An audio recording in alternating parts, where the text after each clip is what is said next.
नमस्कार, स्वागत है आपका न्यूज एक्सप्रेस में। मैं हूं आपके साथ शबनम। बिहार में आरजेडी की हार के बाद बुरी तरह बवाल मचा हुआ है।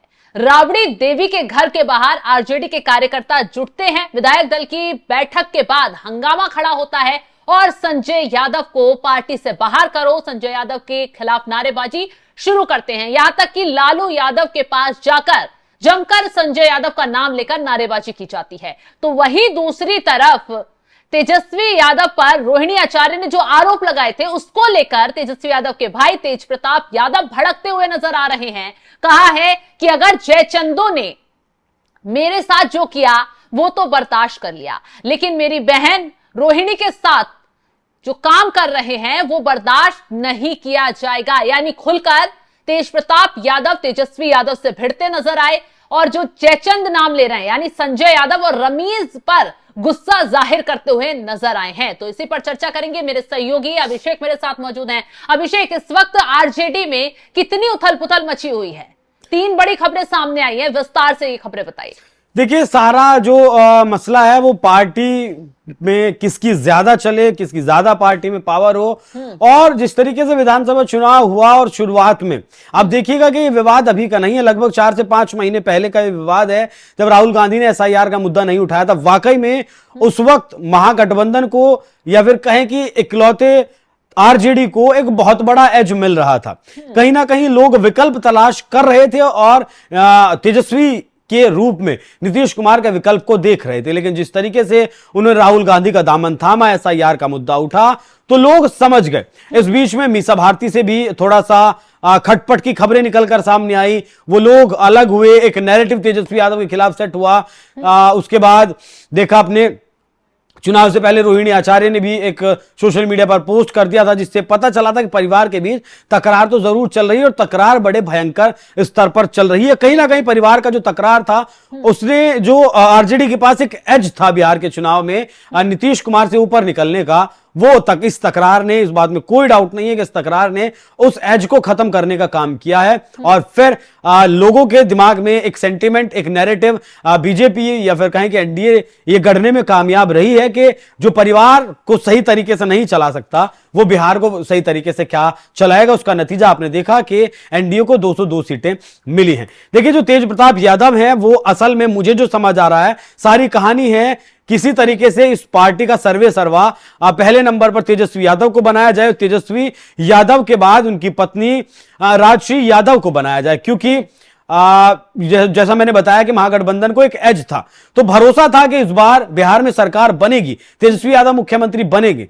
लेकिन साथ में पता यह भी है कि लैंड फॉर जॉब का जो स्कैम का मामला है उसमें लालू यादव और तेजस्वी यादव दोनों के ऊपर सुनवाई चल रही है। 4 दिसंबर से इस मामले में रोजाना सुनवाई होनी भी है।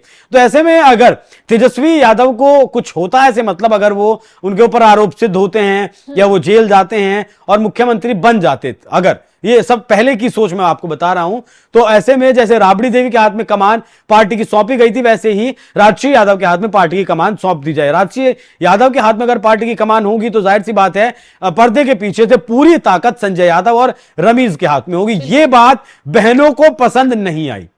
ये बात बहनों को इसलिए पसंद नहीं आई क्योंकि मीसा भारती सबसे बड़ी बेटी हैं, उनके भी ऐसा लगता है कि मैं राजनीतिक तौर पर एक्टिव हूं तो मेरा भी अधिकार इस पार्टी पर उतना ही है जितना तेजस्वी यादव का है।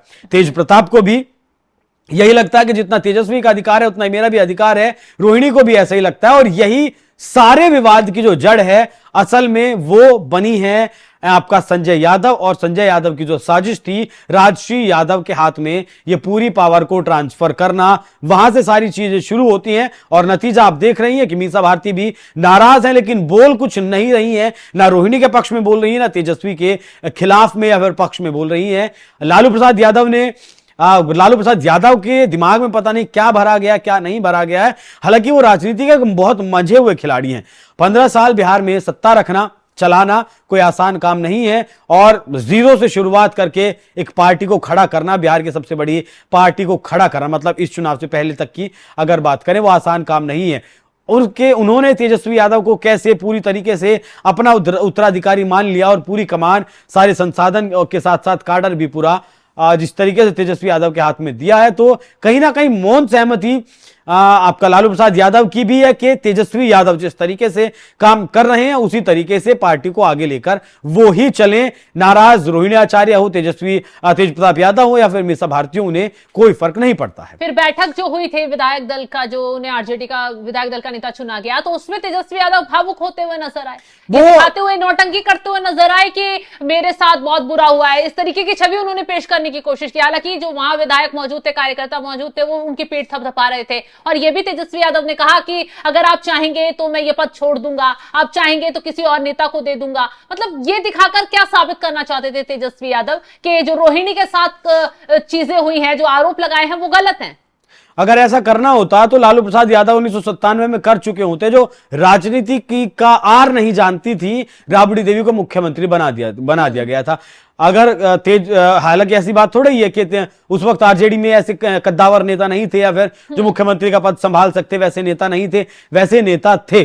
देखिए, नीतीश कुमार ने जीतन राम मांझी को कुछ दिनों के लिए कमान दिया था मुख्यमंत्री पद का, लेकिन किस तरीके से पार्टी और सत्ता हाईजैक होने लगी थी, फिर नीतीश कुमार ने वापस ले लिया था। तो परिवारवाद की जो पार्टियां हैं, जितनी भी परिवार की पार्टियां हैं, उनकी सत्ता परिवार के लोगों से परिवार के लोगों को ही ट्रांसफर होती आई है, बाहर के लोगों को नहीं गई है। अब मुझे आप एक छोटी सी बात बताइएगा, 25 विधायक जीते हैं, 25 ही विधायक नेता विपक्ष के लिए चाहिए होते हैं। जाहिर सी बात है, तेजस्वी यादव आरजेडी की कमान संभाल रहे हैं तो नेता विपक्ष कौन होगा? तेजस्वी यादव ही होंगे। ये बैठक सिर्फ एक सांकेतिक तौर पर बुलाई गई थी। लालू राबड़ी को इसमें बुलाया गया था, मीसा भारती को इसमें बुलाया गया था। लालू यादव से बात कहलवाई गई कि तेजस्वी यादव ही पार्टी को लेकर आगे चलेंगे। ये लालू यादव का फैसला है, सिर्फ कहलवाने के लिए बुलाया गया, क्योंकि इस बात के बाद फिर लालू और राबड़ी वहां से निकल जाते हैं। मुझे ऐसा लगता है कि इस वक्त जो बैठक होनी चाहिए थी वो हार की समीक्षा के कारणों पर होनी चाहिए थी कि आखिर हार के कारण क्या रहे, ना कि नेता, विधायक दल का नेता किसे चुना जाता है। भाई ऑब्वियस सी बात है, तेजस्वी यादव ही चुने जाएंगे। अगर जीतते तो तेजस्वी यादव ही मुख्यमंत्री बनते, हारे हैं तो नेता विपक्ष कौन बनेगा? तेजस्वी यादव ही बनेंगे।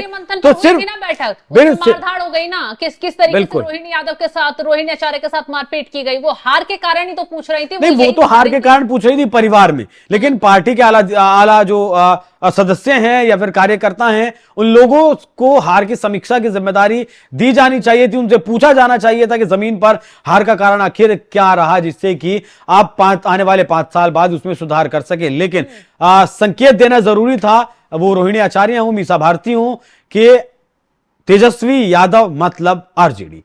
चलिए, बिल्कुल सही कहा आपने। रोहिणी आचार्य के साथ क्या हुआ सबने देखा। जिस तरीके से खुलकर वो परिवार के खिलाफ बोली, सामने आई, मीडिया के सामने आई, ट्वीट किया, बहुत बड़ी हिम्मत उन्होंने दिखाई, क्योंकि परिवार के अंदर इतना सब कुछ होना, हार के बाद वो बाहर लाना, इसके लिए भी एक वो चाहिए। लेकिन उन्होंने खुलकर बोला और तेजस्वी यादव इस मामले पर चुप्पी साध कर बैठे हैं। सिर्फ बैठक के अंदर वो नौटंकी दिखाते नजर आ रहे हैं, रोते नजर आ रहे हैं, भावुक नजर आ रहे हैं, जिस पर भी सवाल खड़े होने शुरू हो गए हैं। तो दूसरी तरफ तेजस्वी यादव बुरे फंसते हुए नजर आ रहे हैं, क्योंकि इस पूरे मामले में महिला आयोग की एंट्री होती दिखाई दे रही है। कहा जा रहा है कि महिला आयोग रोहिणी आचार्य से बातचीत कर सकती है, इस मामले को लेकर आगे उनसे कह सकती है कि अगर आप शिकायत देती हैं तो कानूनी कार्रवाई इस मामले में आगे की जाएगी। अब तेजस्वी यादव चारों तरफ से फंसे हैं, तो शायद इसलिए भावुक होकर इस पर सिंपैथी कार्ड खेल रहे हो। लेकिन अब इस मामले में वो कहां तक आगे फंसते जाएंगे, खैर ये देखने वाली बात होगी। फिलहाल इस खबर को लेकर आप क्या राय रखते हैं, कमेंट बॉक्स में जरूर बताइएगा। तमाम बड़ी खबरों के अपडेट के लिए आप हमारे साथ जुड़े रहें। नमस्कार।